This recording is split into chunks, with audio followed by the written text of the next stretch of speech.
آیاتونو کې مخکې آیات مبارک کې دا مسله بیان سوله، هلته وویل سول چې د قل من کان عدوا لجبریل څخه الله پاک د نبي علیه السلام پیغمبري ثابتوي او په دې باره کې چې کوم اعتراضات دي د هغو اعتراضاتو جواب ورکوي. یو اعتراض د یهودیانو دا و چې تا ته وحی جبرائیل راوړي او جبرائیل دا زموږ دشمن دی، زموږ نیکهګانې وژلي دي. د هغه جواب ورکول سو. اوس په دې کې دوم اعتراض د یهودیانو د طرفه دی. یهودیانو دا اعتراض کوي چې ته د الله پیغمبر نه یې، ځکه چې ته حضرت سلیمان علیه السلام د پیغمبرانو په سلسله کې حسابې، حالانکه حضرت سلیمان علیه السلام دا پیغمبر نه و بلکې دا جادوګر و. دا د یهودیانو اعتراض دی. اصل نو الله پاک جواب ورکوي چې سلیمان علیه السلام جادو نه دی کړی بلکې شیطانانو جادو کړی دی او شیطانانو کفر کړی دی. اصل وجه دا وه چې د حضرت سلیمان علیه السلام په زمانه کې جادو شروع سو، په خلکو کې د جادو سره محبت و او د جادو تعلیم شروع سو. نو سلیمان علیه السلام هغه د جادو کتابونه هم راټول کړل او شیطانان چا چې هغه د جادو تعلیم ورکوي هغه یې بندیان کړل. د جادو کتابونه یې راواخیستل، په خپله خاصه کوټه کې تر خپل تخت لاندې یې غار ورته پرې کړي او هلته یې ښخ کړل. کله چې حضرت سلیمان علیه السلام د دنیا څه ولاړی نو شیطان دا ولاړ سو، خلکو ته یې وویل چې دا سلیمان علیه السلام چې دا باچهي کوله دا د جادو په زور کوله او دی جادوګر و. بیا یې هغه کتابونه راویستل چې د ده تر تخت لاندې پټ وه. نو خلکو کې دا خبره مشهوره سوه چې حضرت سلیمان علیه السلام العیاذ بالله جادوګر و. نو هغه خبره په یهودو کې را روانه وه. نو الله پاک په دې آیاتو کې فرمایي چې سلیمان علیه السلام کفر نه دی کړی، هغه جادو خلکو ته نه دی ورښولی بلکې دا کار شیطانانو کړی و. واتبعوا ما تتلو الشیاطین. مخکې بیان سول چې دا یهودیانو د الله کتاب شاته وغورځوئ. نو اوس الله فرمایي چې د الله کتاب خو یې شاته وغورځوئ. واتبعوا دوی روان سول، تابعداري یې وکړله، ما د هغه خبرو په جادو پسې روان سول، ما د هغه خبرو تتلو الشیاطین چې لوستل به شیطانانو یا بیانول به شیطانانو علی ملک سلیمان په زمانه کې د باچهي د سلیمان علیه السلام. شیاطین انسانی او پیرانی دواړه شیطانان مراد. وما کفر سلیمان، کفر نه و کړی سلیمان علیه السلام، ولکن الشیاطین، لیکن شیطانانو کفرو کفر یې کړی و. ولی یعلمون الناس، ورښوی خلکو ته السحر جادو. یعنې مطلب دا چې د جادو نشر کول او خلکو ته د دې دپاره ورښول چې په خلکو کې عام سي او عملي کې دا کار کفر دی. یعلمون الناس السحر. جادو سحر اصل کې هر هغه اثر ته وایي چې د هغه سبب پټي، او په اصطلاح کې بیا سحر هغه کلماتو ته وایي، هغه طریقې ته وایي چې بعضې کلمات او بعضې کارونه کوي جادوګران، بیا په هغه ذریعه سره د خلکو نظرپوشي کوي، سترګې وربندوي، نظربندي یې کوي، یا په نورو طریقو سره په خلکو باندې هغه جادو اثر کوي. د جادو مختلفې ډېرې طریقې دي. د جادو باره کې ځکه الله پاک دلته کفر ته ویلی دی چې په دغه جادو کې داسې الفاظ وه چې د شیطانانو څخه مدد غوښتل کېدی او نور شرکي او کفري الفاظ په دا جادو کې موجود وو. نو ځکه الله پاک کفر ورته ویلی دی. د جادو حکم دا دی، جادو کې که چیرې د کفر و شرک الفاظ دي او یا د پیریانو د شیطانانو څخه مدد غوښتل سوی نو دا جادو کفر او شرک دی.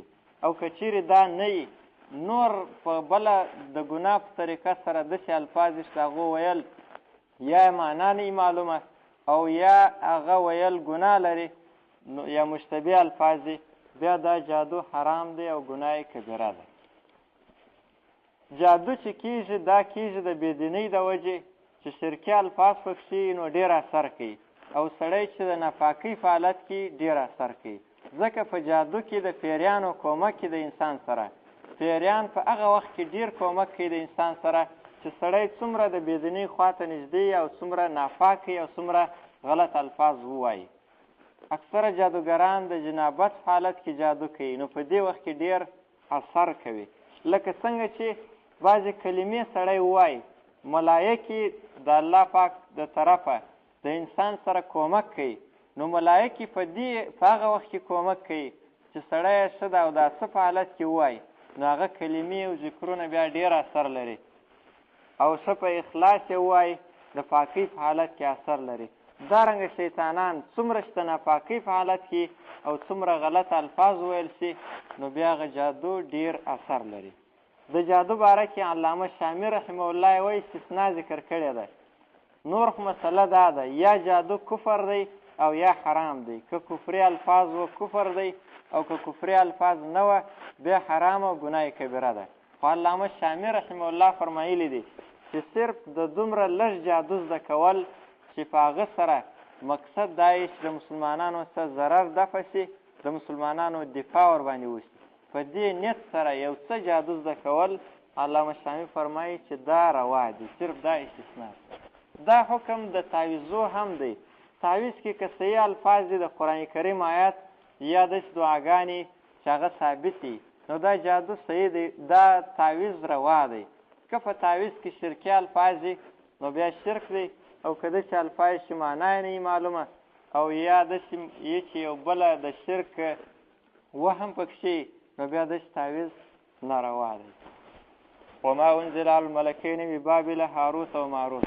دا بل اعتراض دی د یهودیانو بل اعتراض دا د یهودیانو د خوا کېدی چې ته جادو ته کفر وایه، حالانکه جادو آسماني علم دی، دا خو الله پاک د ملایکو په ذریعه دنیا ته راستولی و، نو چې ته آسماني او الهي علم ته کفر وایه نو د دې څخه معلومیږي چې ته پیغمبر نه یې. نو الله پاک دلته فرمایي چې دا جادو چې ملایکو باندې رانازل شوی و په بابل ښار کې هاروت او ماروت، هغه صرف د امتحان دپاره راغلی وې، د هغو مقصد دا نه و چې خلک جادو زده کړي او عملي یې کړي. نو معلومه سوه چې جادو آسماني علم نه دی. وما انزل على الملکین، او دوی تابعداري وکړله د هغه جادو چې رانازل شوی و علی الملکین پر دوو ملایکو باندې د بابله په بابل ښار کې هاروت چې یو هاروت وه و ماروت او بله ماروت وه. هاروت او ماروت دوی ملایکې وې. په بابل کې په داسې وخت کې رانازلې شوې چې په خلکو کې د جادو عام رواج و، نو دوی ته الله پاک جادو ورښولی و او خلکو ته به په داسې طریقه دعوت ورکوئ چې جادو باندې تاسې عمل مه کوئ، د جادو څخه ځان وساتئ. خلکو به چې پوښتنه کوله چې جادو څه ته وایي نو دوی به هغه طریقه ور وښوله چې داسې طریقه وکړي او داسې طریقه وکړي، دا جادو دی بیا اثر کوي، د دې څخه ځان وساتئ. د دې مثال داسې دی لکه اوس چې یو عالم راولاړ شي او خلکو ته دا بیان شروع کړي چې دا رقم فلانۍ خبره کول دا ګناه ده او فلانۍ کار کول دا ګناه لري، فلانۍ کار کول ګناه لري، نو د دې عالم مقصد دا چې دا خلک د دغو کارو او د دغو خبرو څخه ځان وساتي. دارنګه د دا هاروت او ماروت هم مقصد دا و. وما یعلمانی، الله پاک یې دفاع کوي، وما یعلمانی دوی نه ورښوی دا جادو من احد هیچ چاته حتی یقولا تر دې چې وبویل دواړو ملایکو انما خبره دا ده نحن فتنة موږ یو امتحان فلا تکفر، نو ته مه کافر کېږه چې دا جادو واخلې او عملي یې کړې او ځان په دې سره کافر کړې، دا کار مه کوه، امتحان دپاره راغلي. نو فیتعلمون، نو دوی به زده کول منهما د دې دوو ملایکو څخه ما هغه جادو یفرقونه چې دوی جلاوالی راولي به په دې جادو سره بین المرء په مابینځ د سړي کې و زوجي او په مابینځ د ښځې د ده کې، ښځه او سړي په مابینځ کې جنجال واچوي چې کوډې ورباندې وکړي، هغه سره جلا کړي او په جنګ یې سره اخته کړي، دا کار یې و. وما هم الله فرمایي چې جادو هم بغیر د الله د حکم اثر نشي کولی. وما هم او نه دی دوی بضارین ضرر رسونکي به په دې جادو سره من احد هیچ چاته الا باذن الله مگر په حکم سره د الله چې د الله اراده ونشي بیا جادو هم اثر نشي کولی. ویتعلمون، الله فرمایي دوی به زده کول ما هغه شی یضرهم چې دوی ته به تاوان ورسوی ولا ینفعهم او فایده به نه ورسوله دوی ته. دا شیان یې هم زده کول د یهودو چې تاوان یې و او فایده یې نه وه. د دې څه مراد کهانت دی او علم نجوم دی او دارنګه فلسفه ده دا شان هم دوی زده کول، عبس یې خپل وخت ضایع کوئ. نو الله فرمایي ولقد علمو، یقینا دوی پوهېدله دا یهودیان له من اشتراهو چې خامخا هغه څوک چې واخیستی دا جادو ماله نسته ده لره فی الاخرت په آخرت کې من خلاق یو عیسی، هېڅ عیسی د آخرت کې د ثواب نسته. ولبئس ما شروا، ډېر بد دی هغه چې خرڅ کړي دي دوی به په هغه سره انفسهم خپل ځانونه. دا شرو اشترا چې تی ورسره شي د رانیولو معنا ورکوي، چې تی نه یې ورسره بیا د خرڅولو معنا ورکوي. دلته تی نسته. ولبئس ما شروا، ډېر بد دی هغه چې خرڅ کړي دي دوی به په هغه سره انفسهم خپل ځانونه، چې جادو یې واخیستی خپل ځان یې خرڅ کړي، یعنې ځان یې تباه و برباد کړي. لو کانو یعلمون، که چیرې دوی پوهېدلی، که دوی پوهېدلی دا ډېر بد شی دی. د هاروت او ماروت باره کې بعضې مفسرینو، هغه مفسرین چې روایات صرف جمع کوي او نور صحیح ضعیف تحقیق نه کوي، هغو دلته لیکلي دي چې هاروت ماروت واقعه داسې لیکلې ده. یوه واره ملایکو د مځکې طرف ته متوجه سولې او الله پاک ته بیا دا شکایت وکړي چې یا الله، دا انسانان تا د خپل عبادت لپاره پیدا کړي وو چې دوی به ستا عبادت کوي او ستا نافرماني به نه کوي، خو لیکن دا دی اوس چې موږ وینو چې ټوله ستا نافرماني کوي او ګناوې کوي او ظلمونه کوي. دا شکایت یې الله پاک ته وکړي. نو الله پاک ورته وفرمیل وایي که چیرې تاسې د دوی پر ځای سئ نو تر دوی به تاسې ډېرې ګناوې کوئ. ملایکو ورته ویل چې موږ تا لره پاکي ده، موږ هېڅکله داسې نه کوو، که موږ د دوی پر ځای سو نو موږ ګناوې نه کوو. نو الله پاک بیا ورته وویل چې په تاسې کې کم ملایکې ډېرې عبادت ګزارې او ډېرې نیکانې، هغه ما ته را معلومې کوي چې زه هغه واستوم او د انسانانو پر کم خواهشات په هغو کې پیدا کړم. بیا به وګورو، تاسې به خپله ووینئ چې دوی څومره نافرماني کوي او څومره عبادت کوي. نو هاروت او ماروت وایي دا دوه ملایکې وې، ډېرې عبادت ګزاره وې. دا دوه ملایکو ورته انتخاب کړي چې دا دوه ډېرې دینداره دي. نو دا دواړه یې راواستولې بابل علاقې ته. بابل ته یې چې راواستولې د دې دپاره چې خلکو ته دعوت ورکړي او د انسانانو پر کوم خواهشات هم په دوی کې پیدا کړل، چې خلکو ته د دین دعوت هم وچلوي. نو یو څه وخت یې تېر کړي، دعوت یې چلوی. یوه ښځه یو ورځ یې ولیدله چې دوی په هغې ښځې باندې چې نوم یې زهره وه، ډېره ښایسته وه، دوی ورباندې عاشقانې سولې. چې عاشقانې سولې، دغه ښځې ته یې مطالبه د بدکارۍ وکړله، خو هغې نه منله. ویې ویل وایي چې تا چې زما په دین باندې نه سئ تر هغو پورې زه دا کار نه کوم. دوی ورته ویل چې ستا دین څه شی دی؟ دا زهرې ورته ویل زما دین بت یې ورښکاره کوي چې زه د دې بت عبادت کوم. نو دوی انکار وکړي چې موږ خو دا کار نه کوو، دا خو شرک دی. نو دا ښځه ولاړله، بله ورځ بیا پسې ورغللې، بیا دا مطالبه وکړله. هغې دا یوه خبره ورته کوله. درېیمه ورځ بیا پسې ورغلې، اخر هغې ښځې ورته وویل چې دا 3 کاره دي، هر یو چې تاسې کوئ ویې کوئ. یو کار دا دی چې دا بت عبادت به شروع کوئ، زما دین ته به راوړئ. بل کار دا دی چې زما د همسایه زوی به وژنئ، او بل دا دی چې شراب به څښئ.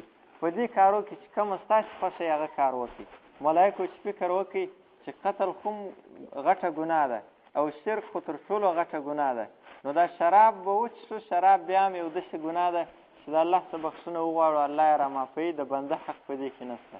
نو دوی چې شراب وڅښل، بس دا ښځه ورسره راضي سوله.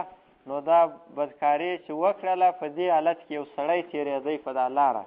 نو دوی وبېرېدلې چې دا خو موږ رسوا کړي دا سړی. نو دا ملایکې ور ولاړې سولې او هغه سړی هم قتل کړي. هغه سړی چې قتل کړي، بیا بت ته یې هم سجده وکړله. نو 3 سره ګناوې یې د شرابو د وجې وکړلې. او بعض روایاتو کې دا هم دی چې دا زهرې ورته ویل چې هغه کلمې هم راوښیاست. دا ملایکې به د ورځې راتلې او د شپې به اسمانو ته تلل. هغه کلمې راوښیاست، ستاسې د هغو کلمو په ذریعه اسمانو ته پورته کېږئ. هغه کلمې اسم اعظم یې ور وښوئ. چې ور ویښوئ تر ګناه وروسته هاروت و ماروت متوجه سول چې دا خو موږ داسې سخته ګناه وکړه، د الله څخه یې بخښنه وغوښتله، خو لیکن اسمان ته چې تګ اراده یې وکړله، نه سوی پورته کېدلی. هغه زهري هغه کلمات ویل، اسمان ته پورته سوله او هلته مسخه سوله، ستوری ځینې جوړ سو. وسوی دا کوم ستوری چې دی د زهرې په نامه زهره ستوری، دا وایي هغه زهره ده. ملایکو د الله څخه بخښنه وغوښتله. الله پاک ورته وویل چې د دنیا عذاب غواړئ که د آخرت بخښنه درته کوم. نو دوی ویل چې د آخرت عذاب همیشه دی، د دنیا عذاب غواړو. نو اوس بابل په عراق کې یو وطن دی، وایي هلته یو څاه دی، په هغه څاه کې دوی په ویښتانو باندې راځړېږي. دا روایت مفسرینو لیکلی دی بعضو، خو لیکن دا روایت غلط دی. علامه ابو شهبه رحمه الله په الموضوعات والاسرائیلیات فی کتب التفسیر په دې یو کتاب لیکلی دی، بهترین کتاب دی. په هغه کې سخت رد ورباندې کړی دی چې دا د یهودو درواغ دی او دا داسې خبرې دي چې هم د عقل مخالفې دي او هم د نقل او د قرآن کریم او د حدیثو مخالفې دي. ځکه ملایکې هغه معصومې دي، د الله نافرماني نه کوي. دا صرف یو کیسه یې جوړه کړې د یهودیانو. نو دا واقعیت صحیح نه ده، بلکې اصل واقعیت دا ده چې قرآن کریم بیان کړې ده چې د امتحان دپاره راغلی چې خلک د جادو څه منع کړي، خو لیکن خلکو وعده مو سره وکړله چې موږ جادو نه کوو، چې جادو دا طریقه به یې ځینې زده کړله، بیا به یې جادو شروع کړي. ولقد علموا لمن اشتراه، یقینا پوه دوی خامخا هغه څوک چې واخیستی دې جادو لره ما له فی الاخره، نسته ده لره په آخرت کې من خلاق نسه، په دې پوهېدل دوی. ولبئس ما شروا، ډېر بد دی هغه چې خرڅ کړه دوی بي په هغه سره انفسهم خپل ځانونه، لو کانو یعلمون، که چیرې دوی پوهېدلی. دا آیت مخکې وویل ولقد علموا، خامخا دوی پوهېدل، او په آخر کې فرمایي لو کانو یعلمون، کاشکې دوی پوهېدلی. مخکې مطلب صراحتاً دی چې دوی پوهېدل په دې چې دا ګناه ده، په آخر کې فرمایي چې دا ډېر بد شی و، خو که دوی پوهېدلی. نو دا اوس ټکر معلومیږي، دا ټکر نه دی بلکې د دې جواب دا دی. ولقد علموا د دوی صرف علم مراد دی. لو کانو یعلمون کې مطلب دا دی چې دوی په دې علم عمل نه کوي، نو په علم چې عمل ونشي هغه د الله په نزد علم نه دی. ولو انهم آمنوا، اوس الله پاک دعوت ورکوي د ایمان او د تقوا. که چیرې دوی ایمان راوړی وی واتقوا او ځان یې ساتلی وی د دې جادو د نارواو څخه، لمثوبة خامخا بدله من عند الله، د طرفه څخه د الله، خیر بهتره ده، لو کانو یعلمون، که چیرې دوی پوهېدلی.